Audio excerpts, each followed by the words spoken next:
Baik, bismillahirrahmanirrahim. Assalamualaikum warahmatullahi wabarakatuh. Kita lanjutkan perkuliahan kita. Ya, topik perkuliahan kali ini adalah pertumbuhan ekonomi dan perubahan struktur ekonomi. Saya mengambil materi ini dari internet dengan sumbernya adalah sebagai berikut. Oke, pendahuluan. Pembangunan ekonomi merupakan salah satu bagian penting dari pembangunan nasional dengan tujuan utama untuk meningkatkan kesejahteraan masyarakat. Pengertian pertumbuhan ekonomi harus dapat dibedakan dengan pembangunan ekonomi. Pertumbuhan ekonomi merupakan salah satu aspek dari pembangunan ekonomi yang lebih menekankan pada peningkatan output agregat, khususnya output agregat per kapita. Ya, pengertian. Menurut Budiono, pertumbuhan ekonomi adalah proses kenaikan output. Saya ulangi. Menurut Budiono, pertumbuhan ekonomi adalah proses kenaikan output per kapita yang terus-menerus dalam jangka panjang. Pertumbuhan ekonomi, economic growth, adalah perkembangan kegiatan dalam perekonomian yang menyebabkan barang dan jasa yang diproduksikan dalam masyarakat bertambah dan kemakmuran masyarakat meningkat. Ya, pertumbuhan ekonomi, kenaikan GDP tanpa memandang tingkat pertambahan penduduk dan perubahan struktur organisasi ekonomi. Pertumbuhan ekonomi menyatakan perkembangan ekonomi negara maju. Ya, pertumbuhan ekonomi menyatakan perkembangan ekonomi negara maju. Seperti itu ya Mas dan Mbak ya, kalau saya tidak salah. Masalah pertumbuhan ekonomi dapat dipandang sebagai masalah makroekonomi dalam jangka panjang. Ya karena melihatnya dari skala yang besar gitu ya. Perkembangan kemampuan memproduksi barang dan jasa sebagai akibat pertambahan faktor-faktor produksi pada umumnya tidak selalu diikuti oleh pertambahan produksi barang dan jasa yang sama besarnya.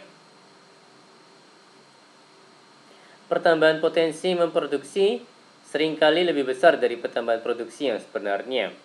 Dengan demikian, perkembangan ekonomi adalah lebih lambat dari potensinya, menurut Sadonoskirno di tahun 1994.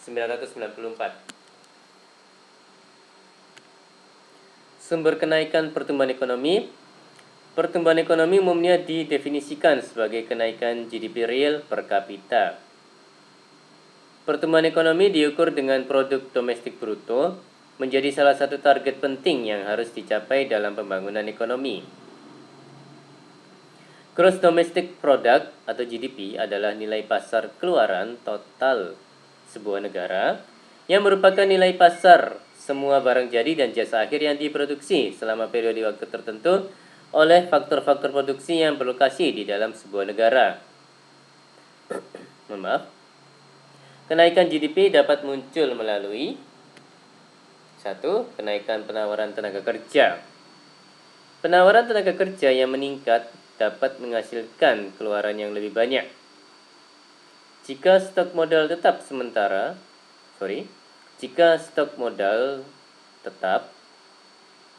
tenaga kerja naik, tenaga kerja baru cenderung akan kurang produktif dibandingkan tenaga kerja lama. Kedua, kenaikan modal fiskal atau sumber daya manusia. Kenaikan stok modal dapat juga menaikkan keluaran, bahkan jika tidak disertai oleh kenaikan angkatan kerja.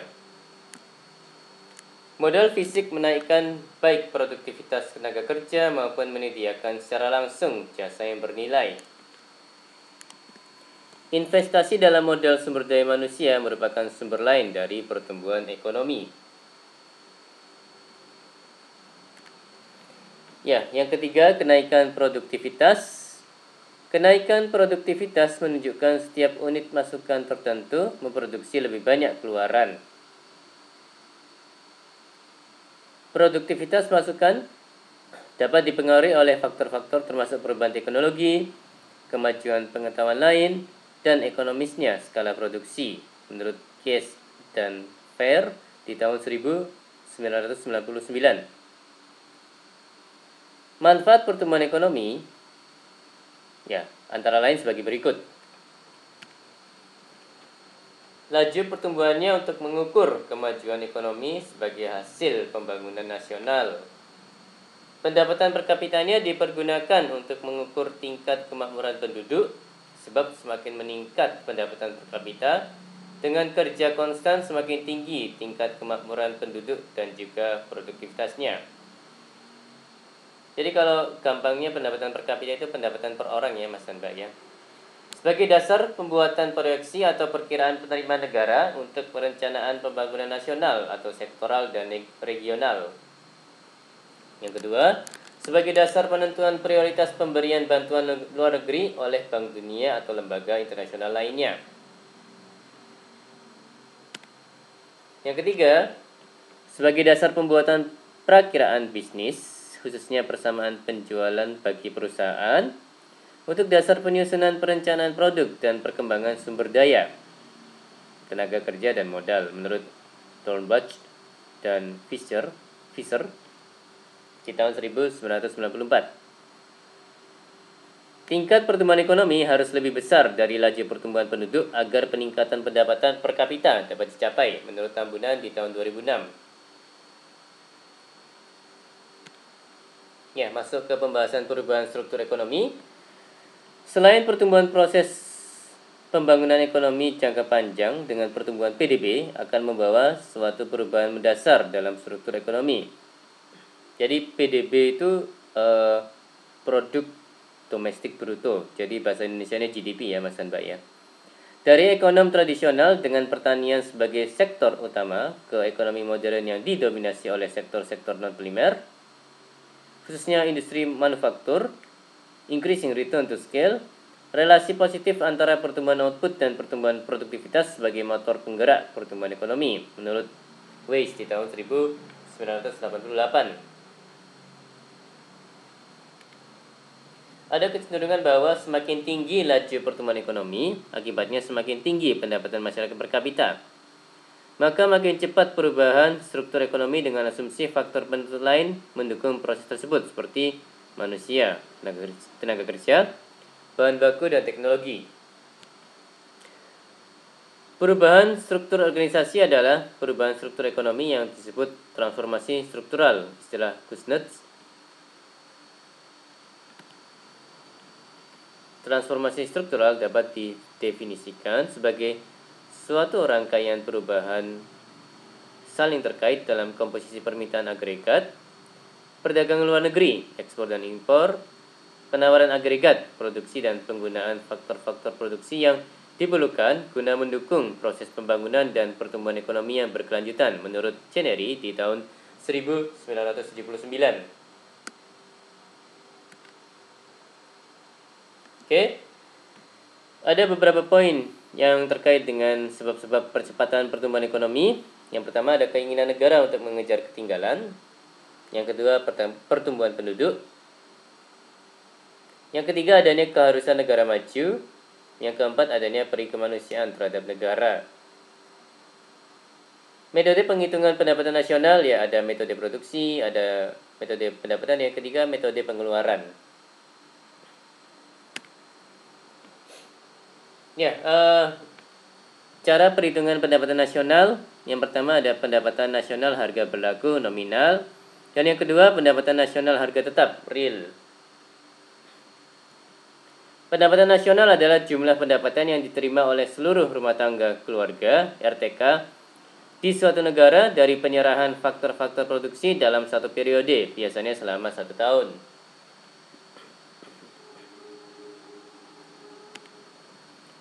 Sektor produktif perhitungan pendapatan nasional, ya ada pertanian, ada industri pengolahan dan lain sebagainya, hingga jasa lainnya. Ya, masuk ke pembahasan terkait dengan konsep-konsep dan cara perhitungan. Beberapa konsep pendapatan nasional, ya ada produk domestik bruto, PDB ya bahasa Indonesianya, kalau bahasa Inggrisnya GDP, gross domestic product. Produk domestik bruto, gross domestic product, merupakan jumlah produk berupa barang dan jasa yang dihasilkan oleh unit-unit produksi di dalam batas wilayah suatu negara domestik selama 1 tahun. Dalam perhitungan GDP ini, termasuk juga hasil produksi barang dan jasa yang dihasilkan oleh perusahaan atau orang asing yang beroperasi di wilayah negara yang bersangkutan. Barang-barang yang dihasilkan termasuk barang modal yang belum diperhitungkan penyusutannya, karenanya jumlah yang didapatkan dari GDP dianggap bersifat bruto atau kotor.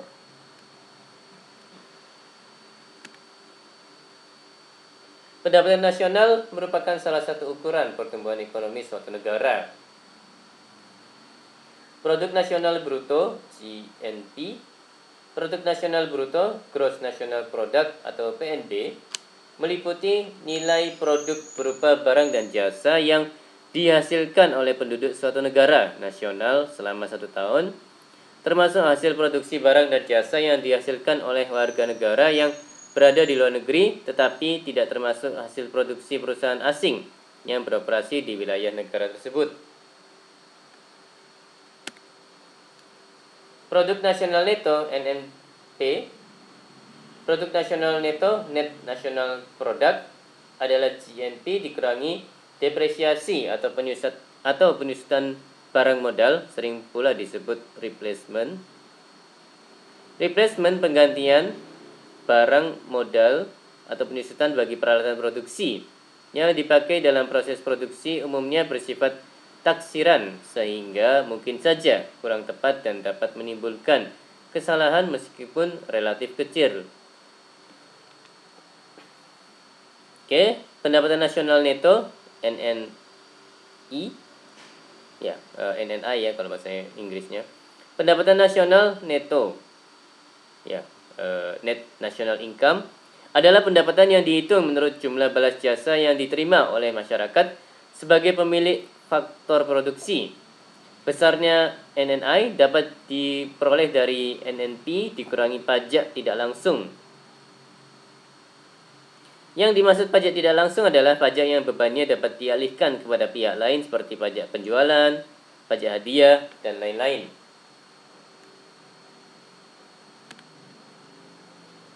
Ya, pendapatan perseorangan (PI).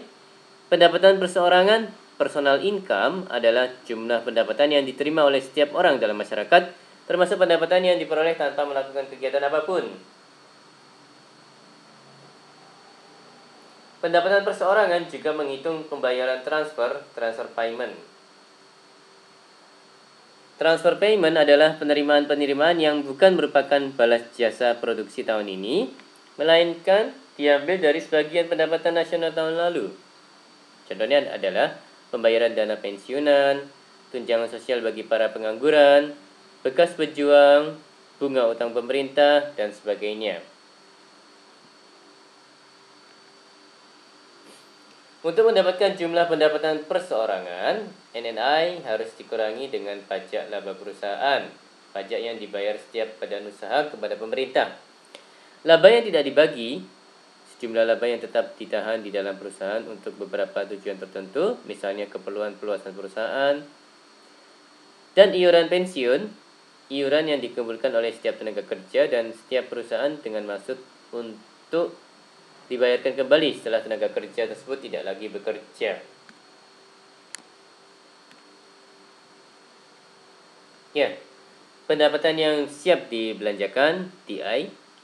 Pendapatan yang siap dibelanjakan (disposable income) adalah pendapatan yang siap untuk dimanfaatkan guna membeli barang dan jasa konsumsi dan selebihnya menjadi tabungan yang disalurkan menjadi investasi. Disposable income ini diperoleh dari personal income (PI) dikurangi dengan pajak langsung. Pajak langsung (direct tax) adalah pajak yang bebannya tidak dapat dialihkan kepada pihak lain. Artinya, harus langsung ditanggung oleh wajib pajak. Contohnya adalah pajak pendapatan. Oke, masuk ke perhitungan. Pendapatan negara dapat dihitung dengan 3 pendekatan, yaitu yang pertama pendekatan pendapatan. Dengan cara menjumlahkan seluruh pendapatan, upah, sewa, bunga, dan laba, yang diterima rumah tangga konsumsi dalam suatu negara selama satu periode tertentu sebagai imbalan atas faktor-faktor produksi yang diberikan kepada perusahaan. Pendekatan produksi dengan cara menjumlahkan nilai seluruh produk yang dihasilkan suatu negara dari bidang industri, agraris, ekstraktif, jasa, dan niaga selama satu periode tertentu. Nilai produk yang dihitung dengan pendekatan ini adalah nilai jasa dan barang jadi, bukan bahan mentah atau barang setengah jadi.